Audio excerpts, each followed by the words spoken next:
El ejercicio de la medicina y de las profesiones del área de la salud está basada en la relación médico-paciente, de la que se derivan derechos y deberes recíprocos. Dentro del contexto médico-legal del ejercicio de las profesiones sanitarias, la historia clínica es, pues, la prueba documental que evalúa el nivel de la calidad asistencial en circunstancias de reclamaciones de responsabilidad a los profesionales sanitarios y o a las instituciones. ¿Qué es la historia clínica, sino el relato de lo sucedido en el encuentro entre el médico y el paciente? La historia clínica es un documento privado, obligatorio y sometido a reserva, en el cual se registran cronológicamente las condiciones de salud del paciente, los actos médicos y los demás procedimientos ejecutados por el equipo de salud que intervienen en su atención. En cuanto a su importancia, es un instrumento que permite evaluar la garantía de la calidad del servicio prestado al usuario. Como características, debe ser completa, coherente y legible.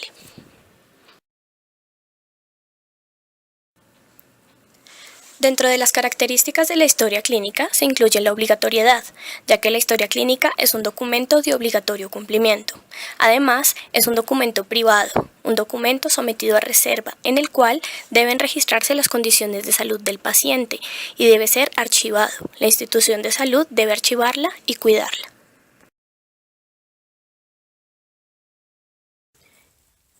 En entrevista hablamos con el abogado Rafael Alberto Gaitán Gómez, especialista en responsabilidad civil y daño resarcible. Se le realizaron las siguientes preguntas. Primero, ¿qué pasa si se quiere hacer un artículo o mencionar a alguien que ya está muerto o sobre un NN? Segundo, ¿es ilegal que los estudiantes accedan a la historia clínica con el código del profesor? Tercero, ¿quién es el dueño legal de la historia clínica de las personas NN o de los habitantes de calle?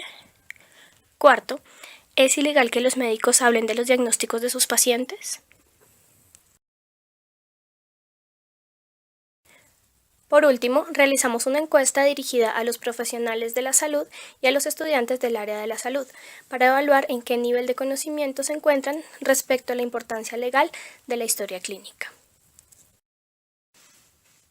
Este trabajo fue realizado por Ana María Casallas, estudiante de fisioterapia, 10º semestre, Universidad de La Sabana.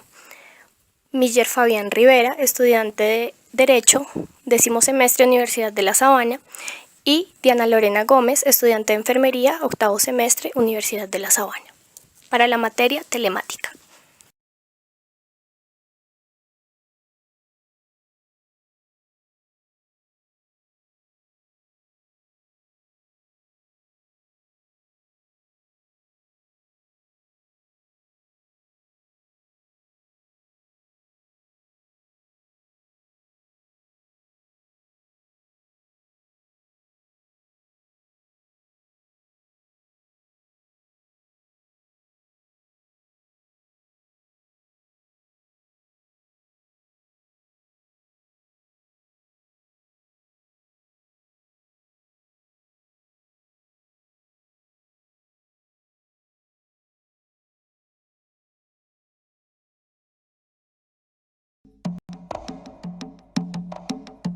Y ya estamos con el doctor Vadim Mischanchuk. Él es abogado, asesor jurídico en temas de salud, especialista en responsabilidad profesional médica, y él pertenece a la Asociación de Médicos Municipales.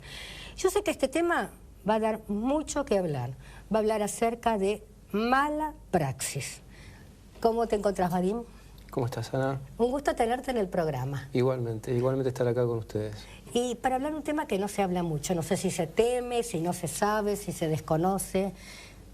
Mira, es un tema tabú, porque involucra muchas cuestiones. La verdad es que yo prefiero, en vez de hablar de mala praxis, prefiero decir que estamos frente a una situación que se viene dando, un aumento en la cantidad de juicios contra los profesionales de la salud, y esto se debe, y voy a retomar un poco parte de lo que dijiste al comienzo del programa y lo que hablábamos antes de empezar el programa, se debe a que hay una ruptura en la relación médico-paciente y se debe a que no se trabaja en la prevención. Vos bien lo dijiste cuando empezaste recién el programa, hay que trabajar sobre la prevención, porque los juicios de mala praxis tienen dos lados: la supuesta víctima de la supuesta mala praxis y el profesional de la salud víctima de un juicio, que no es nada grato para un profesional de la salud vivir 5, 7 o 10 años sometido a un proceso, civil o penal.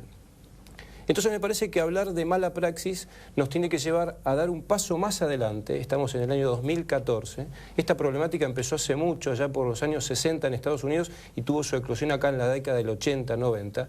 Tenemos que hablar de prevención, Ana María, y tu programa y vos sos especialista en eso y en los problemas de la sociedad que tienen que ver con la salud.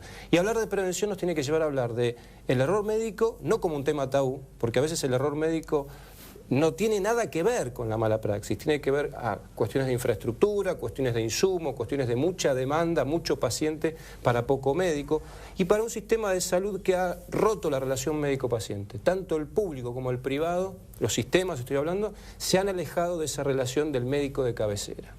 Entonces hay que hablar de prevención, hay que hablar de error médico. El error médico está descrito en toda la bibliografía médica, hay que informarle al paciente. Y hay que hablar de la seguridad del paciente. Y con todo eso yo creo que vamos a ir bajando la conflictividad que existe hoy entre los pacientes y los médicos. Bien, Vadim, ¿vos pensás que actualmente hay más juicios de mala praxis? Sí, año tras año, por trabajar en la Asociación de Médicos Municipales y por tener dedicación exclusiva a temas de responsabilidad profesional médica, te digo que sí, que año tras año sube la cantidad de juicios civiles y penales.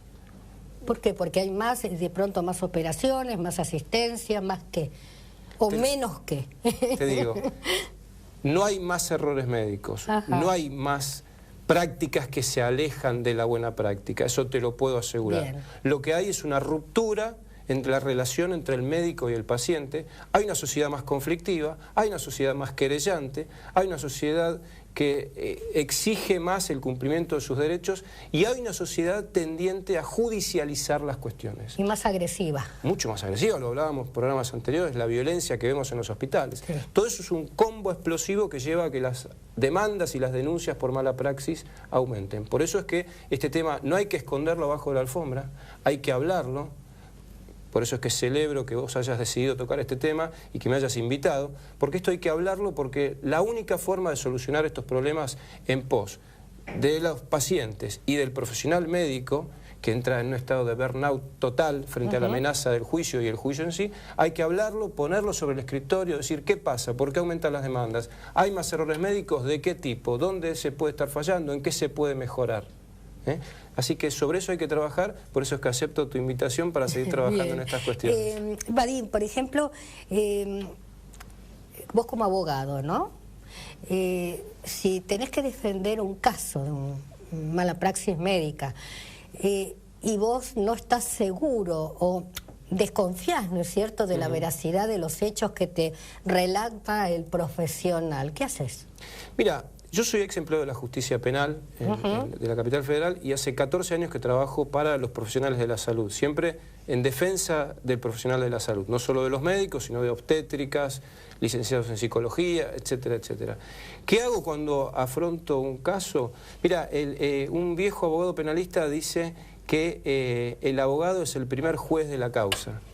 Y lo que hago es estudiar, lo que debemos hacer cuando nos enfrentamos a conocimientos que no son de nuestra materia. Es decir, yo soy abogado, soy especialista en leyes y en jurisprudencia. ¿Qué hago? Estudiar. ¿Qué hago? Consulto. ¿Qué hago cuando dudo de la veracidad de lo que dice a quien voy a defender? Bueno, en principio te quiero decir que leo la historia clínica, cotejo los dichos del profesional con lo que surge de la historia clínica, porque en la historia clínica no solamente están las evoluciones de ese profesional, están las evoluciones del que vio al paciente antes y del que vio al paciente después, con lo cual yo puedo cotejar toda esa información y llegar a una conclusión. Ahora te digo que en estos casi 15 años, porque este año se cumplen 14 años que me dedico a trabajar para los profesionales de la salud, te quiero decir que en la cantidad de juicios que me ha tocado participar, nunca he encontrado por parte del profesional de la salud una actitud nociva frente al paciente. A ver, todos en cualquier profesión podemos cometer errores y eso no significa que haya mala praxis. ¿Que me ha tocado defender casos de errores médicos? Sí, por supuesto. Claro, cuando uno dice errores, ¿no es cierto? Un error de una empleada administrativa, bueno, se rompe el papel y ya está.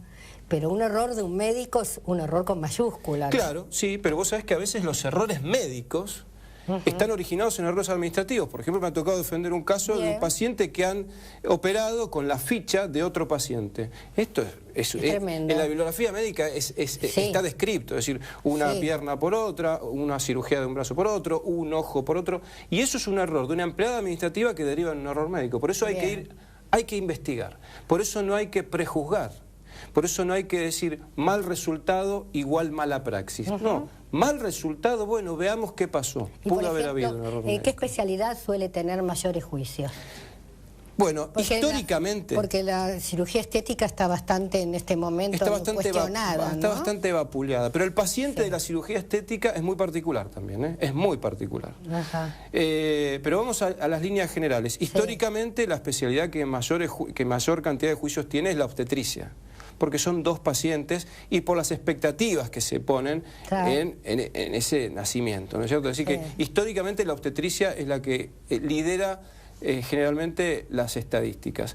Después sigue la cirugía general por el típico caso de cuestiones que tienen que ver con un abdomen agudo quirúrgico que por ahí se confunde con un abdomen agudo clínico y la cirugía por ahí se demora, pero a veces se demora porque no hay anestesiólogo, a veces se demora porque no hay cama en terapia intensiva. Por eso es que es una injusticia a veces hablar de mal resultado igual mala praxis. No, mal resultado, veamos qué pasó, y a veces las causas de ese mal resultado nada tienen que ver con el profesional de la salud. Pero entonces, estadísticamente, obstetricia, cirugía general, en donde también podemos incluir después la cirugía plástica, pero en los últimos 2 o 3 años hay mucha conflictividad en todo lo que es la atención por guardia y los auxilios domiciliarios. Bueno, ya lo hemos conversado, ¿no es cierto? No sé si en radio o en TV, el problema real que está pasando con respecto a la agresividad, ¿no es cierto? No solo va a juicio el médico, sino que corre hasta el riesgo su vida. Es tremendo, es tremendo. El historial de casos que tenemos y que tengo en el estudio es tremendo. Es decir, desde médicos amenazados con armas de fuego.